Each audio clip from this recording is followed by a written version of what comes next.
let's spread the season and spread that tourism out rather than this constant thing of penalise, tax. We've got to stop this and change this narrative.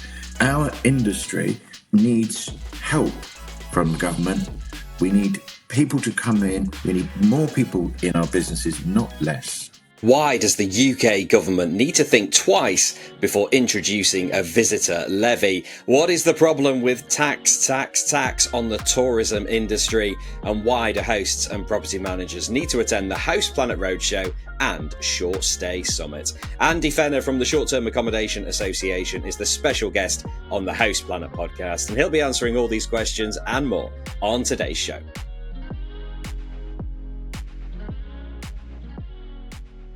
Andy, thank you for joining us on the Host Planet podcast. What do you make of government plans to give mayoralties the power to introduce a visitor levy on guests who stay in short-term rentals? Yeah, it does seem like almost every week, every month, there's yet another tax coming in on our sector. The government, and not just the UK government, but governments around the world at the moment, seem to think that the tourism industry is just a gift that keeps on giving. But it's an endless pot of money. But we know, the people who work across our sector, that it's not. That tourism is an emotive purchase for our guests. No one has to go on holiday. It's not like drinking water. It's not like eating food. We've got to bear that in mind. And we've got to bear in mind, and we want the government to bear in mind, that thousands of people's jobs, thousands of businesses across the UK rely on the tourism industry. And tourism is also a wonderful thing for the people who go on holiday. People spend their hard-earned money coming on holiday and staying in short-term lets because it makes their lives better. And we can't keep taxing our sector.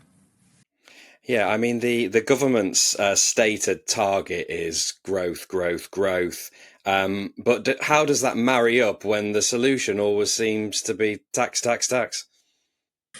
Yeah, I mean, I think we all understand that governments, our government, other governments have got financial problems at the moment. We understand that. I understand that. You understand that. The issue that we've got is that they keep coming back to the same trough, and that's tourism, and that's our sector. The government keeps talking about how people with the broadest shoulders need to share some of the load of paying tax. Well, okay, I'm not entirely sure that the small businesses and SMEs across our sector are that place. There are other things that the government can do. We want to work with the governments across the UK to bring growth. The government set a target under the previous tourism minister of 50 million inbound visitors a year into the UK. Now, we know, because we work in tourism, that 50 million inbound tourists a year is going to bring vast jobs, investment and money into the country. We should be encouraging that. We should be cutting taxes on tourism. We should be helping our sector. We should be bringing back tax-free for tourists, making visas easier, cheaper to get, to bring these people into our country, bring that investment and bring those jobs in. Instead, what we seem to be doing is saying, okay, we'll just take some easy tax from the tourism industry. We're working to try to get the government to understand that they can't keep doing this. We need support, not tax. Okay, real talk now for all you hosts out there. You know that moment when your guest messages you again with, hey, what's the Wi-Fi code? Or you're staring at 5 different calendars, wondering if you've accidentally double booked the cottage. Yes, we've all been there. That's why here at Host Planet, we recommend Hostfully. It's basically your rentals control center. It handles bookings across all the big platforms, syncs your calendars to ensure there are no double bookings, automates guest messages, and even creates these really slick digital guidebooks that stop all the repeat questions. Honestly, it just makes your life easier and keeps your guests happier, helping you achieve those all-important 5-star reviews. And here is a little bonus. If you're a Host Planet listener, you can get $500 off onboarding for Hostfully's property management software and 30% off digital guidebooks for life. Just hit the link in the show notes and use the codes PLANET500 for for the PMS, and Host Planet GB for the guidebooks. And if you'd like a proper walkthrough, there's also a link to book a demo with Frank Bosey from Hostfully. He will show you how it all works. Less stress, more bookings, sorted with Hostfully. Is your message to the government regarding the visitor levy just don't do it? I mean, what do your lobbying efforts and conversations look like in relation to the levy? Yeah, I mean, it's not, if you looked at a visitor levy as a standalone, I mean, we get thrown back at us a lot that, there's a visitor levy in Amsterdam, there's a visitor levy in Rome, there's a visitor levy in XYZ place, and it hasn't changed tourism movement. That's fine. I accept that. However, we're not looking at the tourism levy as a standalone. The tourism levy is just one more thing that's coming to our sector. You look at places like Rome, you look at places like New York, you look at places like Amsterdam. Well, they don't have the VAT rules that we have. They haven't just lost FHL. They haven't got the EPCs. They haven't got the 182s. They haven't got this barrage of stuff coming against us. And that's what we're trying to get the government to understand, that actually, when you are sitting in the Treasury thinking, okay, well, I'll just do this, it's only one thing on tourism. Well, actually, it's not, because this government department and that government department and that government department have all done it. Now, part of the thing that we are trying to push with the government is to get more understanding, appreciation, if that's the right word, for our industry. The government issued an industrial strategy for the UK. They issued an industrial strategy for Wales. We applaud that. We need an industrial strategy.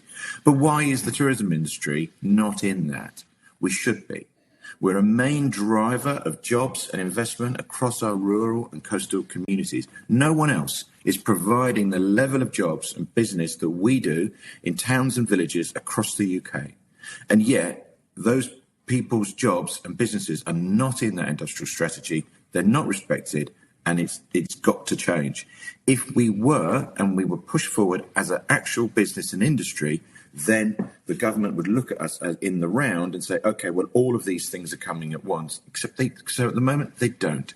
That's what we're trying to change. We've got support from some MPs at the moment who also recognise that this has got to change, and we're confident that in 2026 this is going to happen. In relation to the visitor levy, though, it feels like a little bit of a lost cause. You've got the mayors in London, Manchester, North Yorkshire all saying, yes, we want to introduce this and take this cash. If it does come in as looks likely, how should it be administered? Yeah, I mean, we can argue all we want that we don't want it and we don't want this. I've been around long enough, you've been around long enough to know that when was the last time any government or politician ever said, oh, actually, yes, I got this wrong, you're right, I'll change my mind? It doesn't happen. So it's going to come in.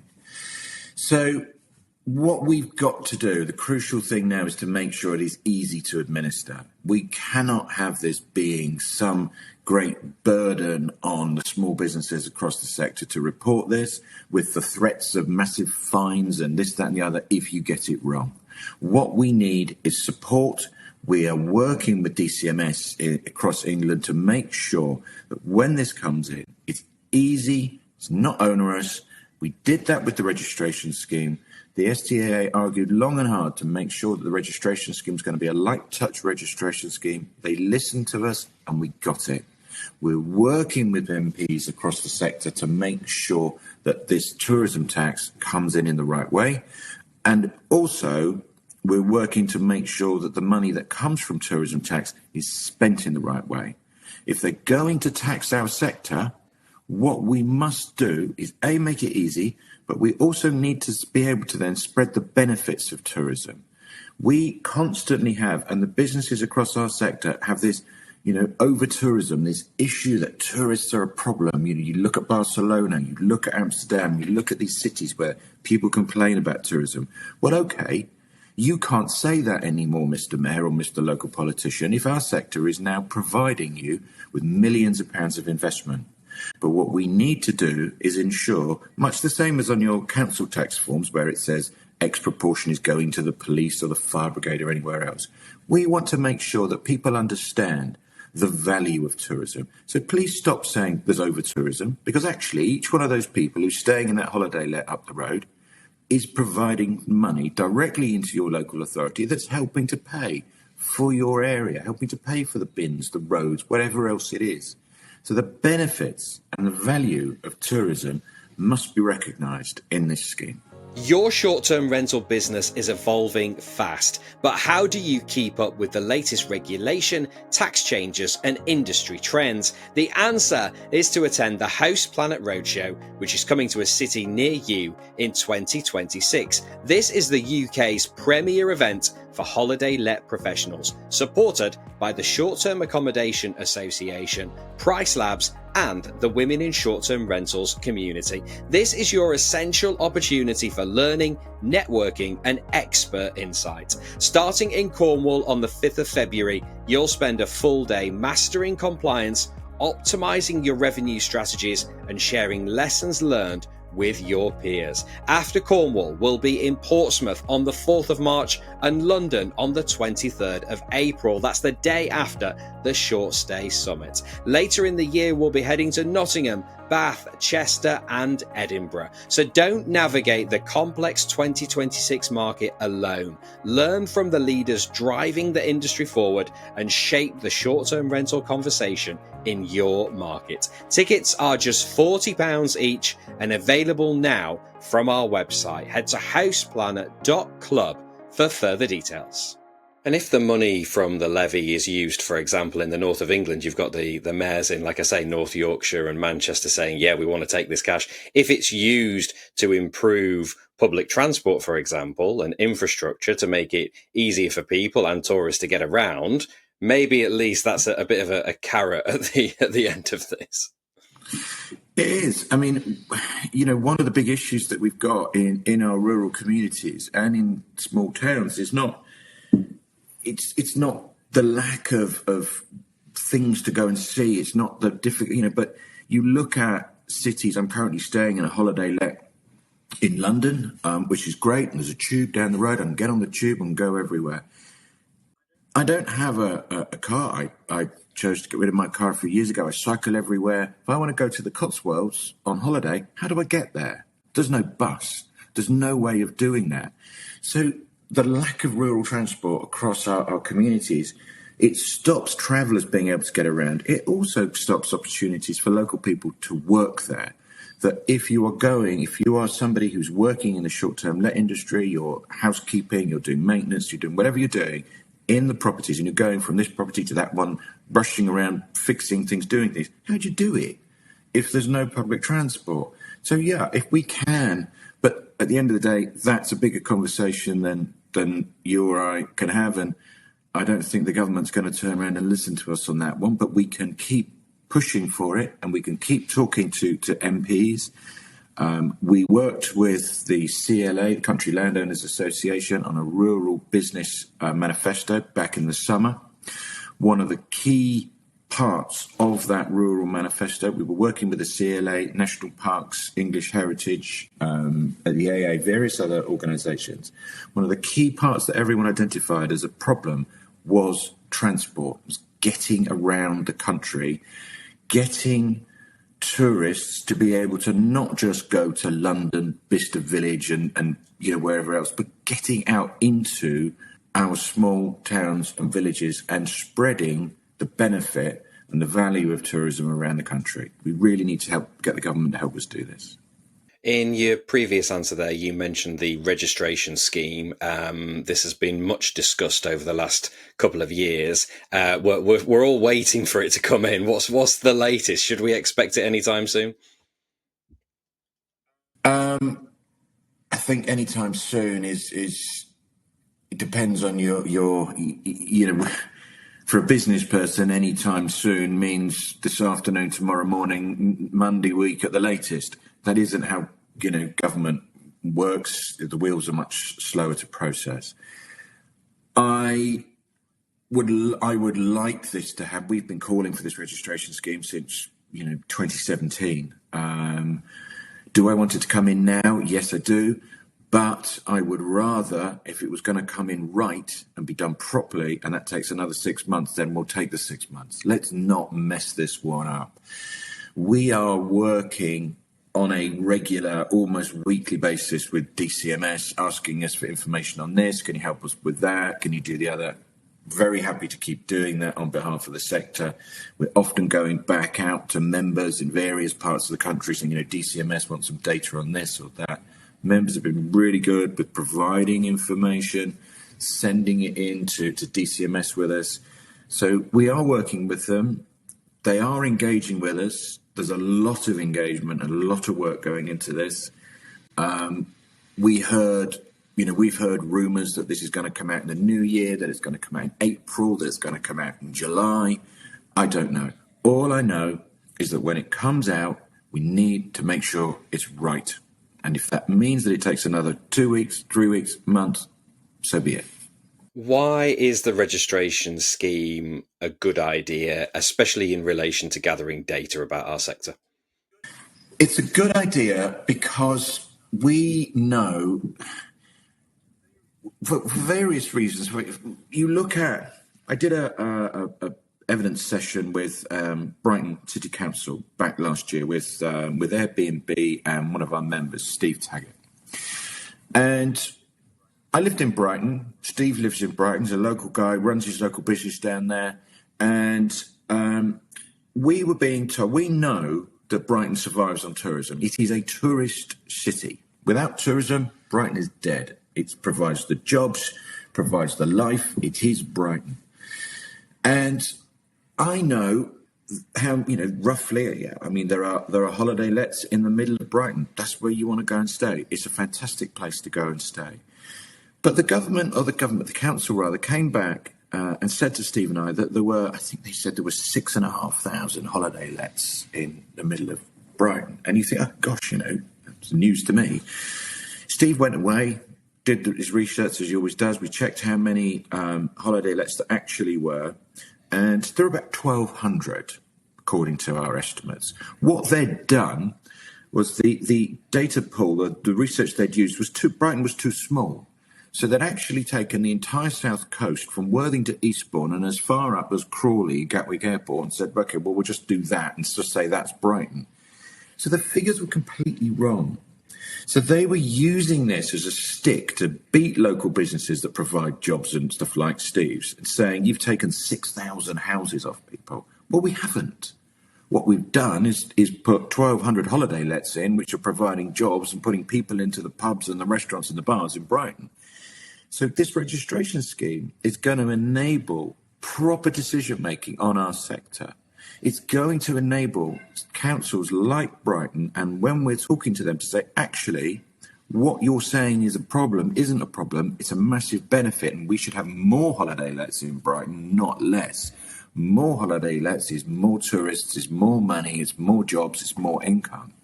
So that's going to really help us. We also know that the sector, and I've been involved in this in tourism for 25, 30 years. I've been doing, and I first had my first holiday lets 15 years ago. Sector's changing. Sectors, we are professionals. We are proper part of the tourism industry and now respected as such. So having this registration scheme will enable us to increase the professionalisation of the sector. And that's something that talking to hosts, property managers, associated businesses across the country for the past few years, everyone is calling for. Let's raise the game in our sector, get us recognised as a professional body that we are, and that will take away a lot of the issues that we've got in the industry. Speaking of issues, there are quite a few in Wales, not least the 182-day threshold there, which is causing hosts and property managers a lot of issues. The Welsh Government has recently been running a consultation on 182 and the wider short-term rental sector. What's your message to the Welsh Government in relation to the 182 in particular? Yeah,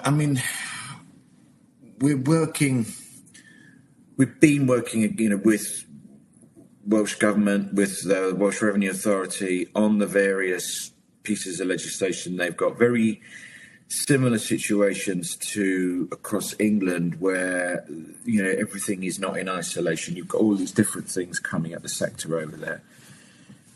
We had one of our directors was over. We were asked to give evidence again to the Welsh Government about 2 weeks ago. They are listening. It's a slow process, and unfortunately, politics gets in the way of everything. And we know that the elections are coming up in Wales in May. So we're going to get through into the new year, and things are going to start to slow. It's a bit like, everything for us non-politicians. It's I'll do it after Christmas. For politicians, everything will be after the election, because they suddenly start to focus on the idea that some of them might actually lose their jobs. And we need to get this changed, because it's affecting businesses, it's affecting our members across Wales. I mean, my holiday lets were in Wales. I lived in Wales, just outside of Abergavenny. The issues that we were just talking about with rural transport, everything else, amplified massively in Wales. We've got businesses that are hanging on, and they are, like my business, the only provider of jobs. We used to keep the pub open at the end of the road. There was nothing else that would keep these people going. We've got to get this changed. We've got to get them to listen to us.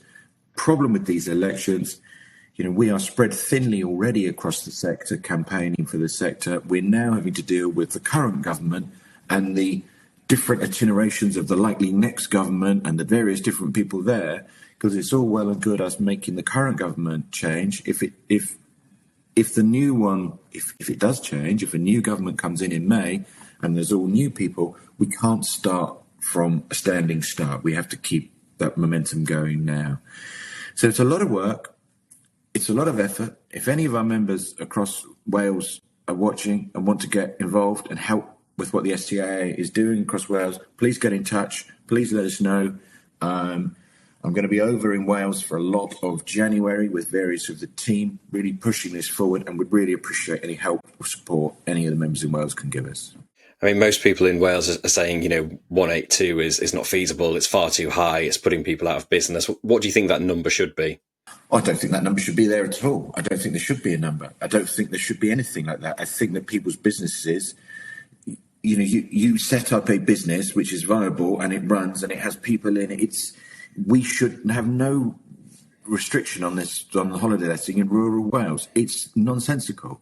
When I have my holiday lets in Wales, in the summer holidays at school, we're busy, but the problem is not having day limits or anything else. It's getting people there. How many businesses across Wales in holiday letting, your problem in March, in February, in October is getting people in there. What I want is for the government to think, right, stop spending your money on these advertising campaigns and doing this, that and the other to penalise the industry, and help us get more tourists into Wales. Stop charging the ones you've got. If we want to spread the season, if we want to say, okay, well, Snowdonia is really full in tourists in main season, well, help us and do things where the councils do free parking in the middle of the week in the off season. Help us where transport is free in the middle of the week in the off season. Let's spread the season and spread that tourism out, rather than this constant thing of penalise, tax. We've got to stop this and change this narrative. Our industry needs help from the government. We need people to come in. We need more people in our businesses, not less. Yeah, you feel that more help will actually deliver more to the coffers in the long run. So hopefully the government can listen and we'll get there. Away from tax then. So we're very close now to the opening leg of the Host Planet Roadshow. Kicks off in Cornwall on the 5th of February. We're very proud to have the STAA as a strategic partner for this event. What can people expect, Andy, and why should they be joining us for these roadshow events? Yeah, it's really exciting actually coming back down to Cornwall, place that I've stayed in holiday lets in for when I was a kid 30, 40 years ago. Fantastic place. Really looking forward to the road shows. We're going to be able to, it's going to be a sessions of education, of sharing, of talking about best practice. We are going to invite councillors and MPs to come along and talk to us. Whether they do or not is entirely up to them. But us as an industry, we're open, we're welcoming, we want to engage and listen to people. So we're going to have a room full of enthusiasm for our sector in Cornwall. And we need, one of the issues we're going to be talking about, I suppose, is the sad demise of Visit Cornwall. What is going to replace it? When that replacement comes in, making sure that the voice of our sector is properly heard in whatever comes, because our sector, as we all know, is absolutely key to tourism in Cornwall. Without short-term lettings, there is no Cornish tourism. Have to get that through to these guys, make them understand that we've been there for 30, 40, 50 years, but we are the future of Cornish tourism. You and I have been to lots of industry events, but I'm sure there's a lot of hosts and property managers listening, watching this, who perhaps have never been to one. So what's the value of coming along to an event like this? Yeah, I remember when I did my first event when I was, before I did this job, when I was a property owner, that it was like a weight being lifted off to be in a room with other people who just had the same challenges, the same issues that I had, to be able to learn so much. Yes, the speakers are great, and obviously I'm going to say that because you and me are going to be on stage, and that's fantastic. But actually, one of the things I really learned from was just talking to other people who were doing the same thing I did. When they said, I had that problem, and this is how I solved it. And you think, yeah, blimey, that's great. Because one of the things that we have in our sector, when you are an SME in Cornwall and Wales, where we were, it can be quite lonely. You meet hundreds of people because you're meeting your guests and you're meeting your team, but how many times as a property owner or a property manager do you meet and talk to someone else who does the same job you do? If you work in an office, you're talking to people all the time. But how many times do you actually talk to someone who does the same job you do? It's almost never. So this is just a fantastic opportunity to come down, listen, learn, and you will get something from this. It's like going to the summit in London. I would almost guarantee you come to this event, you will leave at the end of the day better off, and you will leave at the end of the day thanking yourself for being there. It is going to be worthwhile coming. You may even meet your local councillor, and we can, that would be fantastic if they do come. And one of the things we want to do with the councillors when they're there is get them to engage with property managers, with the people who run businesses across the area. When councillors see the passion that people in our sector have, when they see that actually this holiday letting industry is run by local people living in their local communities, employing local people, they see the value in what we do. Because so often these councillors and MPs and politicians, the same way that we're quite lonely in our industry sometimes, they don't see our industry as people. They see it as something on a computer, a booking site, whatever. When they see the real people behind it, they change their minds. And that's why we'd encourage everybody, come down. What else are you going to do on a rainy day in February? Come down to the roadshow instead. 100%. Yeah. Come along, join us, and help to shape the STR conversation in your area. I think that's one of the key things. So the first event, 5th of February in Cornwall. This is at the Oceanside Hotel. In March, 4th of March, we're heading to Portsmouth, the National Museum of the Royal Navy, which I know you're excited about visiting, Andy. And then in London, the 23rd of April, we'll be at the Royal Overseas League in St James's. And our London event is the day after the Short Stay Summit, of course, which Host Planet is very proud to be the headline media partner for. Summit coming up. One of the best events in the world for short-term rentals. Certainly top event UK and Europe. Andy, what can we expect from the summit this year? Because I know we've got a bunch of events going on throughout the week, and a few people, I think Graham Donohue's been calling it Short Stay Week. I think if you're involved in the industry, you've got to be heading to London for that week. Yeah, the summit this year is, every year I think I say the same thing. This year's going to be better than last year. It's going to be the biggest one ever. This year, we've got so many things that are happening around it.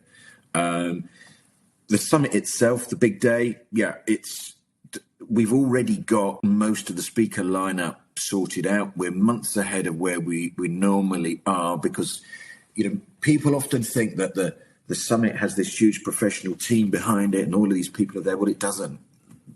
We're running it with volunteers. We've got me, Diane, Andrea, Mark Simpson putting this together because what we want to do is make sure all of the money that's raised at the summit, the STAA, that's what we fund the association. That's the money that we then use to go and fight for our sector. We want to keep as much of it and use it for the purposes of looking after the sector. Now, with that small team, we've really ramped it up this year. We've got an amazing speaker lineup. We're finishing it off now. We've got almost every stand. I think we've got 2 exhibition stands left. We've got the night before, we have the icebreaker party at East Cheap Records. Mark Simpson's going to do his bingo night there, but that's going to be an amazing night. I'm really, really looking forward to that one. Earlier on that day, we've got the Global Association Network lunch, which this year is going to be in Parliament. We're in the House of Lords, and that's where us as an association, we bring together all of the other associations across the sector from across the world and in the UK to share our ideas and share best practice. One of the things that as a trade association, we're not in competition with anybody. We're not a business. We're not trying to be better than them or better than this person. Anybody who is helping our sector helps our members. My job is to make the business environment and the regulatory environment better for our members and our sector.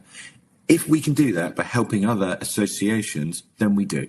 So they come along, we share ideas, we've got MPs coming, we've got ministers coming to that event, and it's going to be, hopefully, last year was really good, hopefully this year we're going to have some really good, insightful sessions. So then we go to East Cheap Records, to Mark's bingo night, then the summit, then the day after, it's a proper short stay week at the Royal Overseas League with the Roadshow. Royal Overseas League's a cracking venue, bit tricky to find, but make sure you use your Google Maps and it's worth it when you get in. It's a fantastic place, great venue, right in the heart of London. It's going to be a fantastic week. If you're in our industry, you have to be there. 100%, you sure do. If you need a ticket for the Short Stay Summit, head to shortstaysummit.org. Tickets for the roadshow are selling fast, so if you want one of those, hostplanet.club. They're just £40 each for a ticket to any of the events, Cornwall, Portsmouth and London. We've got 4 more events later in the year. Finally, Andy, then, your New Year's resolution for the short-term rentals industry. Be proud and be positive. I'm much more positive about the sector than I was a year ago, and I really want other people in our sector to be the same. Be proud of what you do. Be positive about what you do. What you do as a business out there is amazing. You're out there working on your own, small businesses across the country, providing jobs, providing investment. Ignore all of this over tourism. Ignore these people who say they don't want this, they don't want that, they don't want the other. Be proud of what you do. Get out there and shout about it, because what you do as small businesses across our country is something which is amazing. Most people, they don't have the ability to do what you've done. Get out there, leave your job, start your own business. That's fantastic. Be proud of it and be positive about our sector, because this year is going to be a lot better than last year, I promise you. Superb. Be proud and positive, people. We'll see you at the roadshow and at the summit. Andy, I will see you in Cornwall the night before, 4th of Feb, and then 5th of February for the event. Looking forward to it. Have a great new year as well, 2026. Here it is. Thanks very much. Thanks, James. Thanks, everyone. Bye-bye. Great to chat to Andy Fenner there from the STAA. Make sure you join us in Cornwall for the opening leg of the Host Planet Roadshow on the 5th of February and the Short Stay Summit, of course, in London this April. That's just about it for today's episode. Remember, this podcast is brought to you in collaboration with Housefully, which is trusted by short-term rental professionals across the globe. As a Host Planet listener, you get 2 exclusive offers: $500 off onboarding for Housefully's property management software. Just use the code PLANET500, and 30% off digital guidebooks for life. Use the code HousePlanetGB. To grab these deals, click the link in the show notes or head to housefully.com. For more free education, tips and trends from the STR industry, visit houseplanet.club, where you can sign up for our newsletter, listen to our podcasts, and download a suite of ebooks for hosts and property managers. That's it for today's episode. Until next time, happy hosting.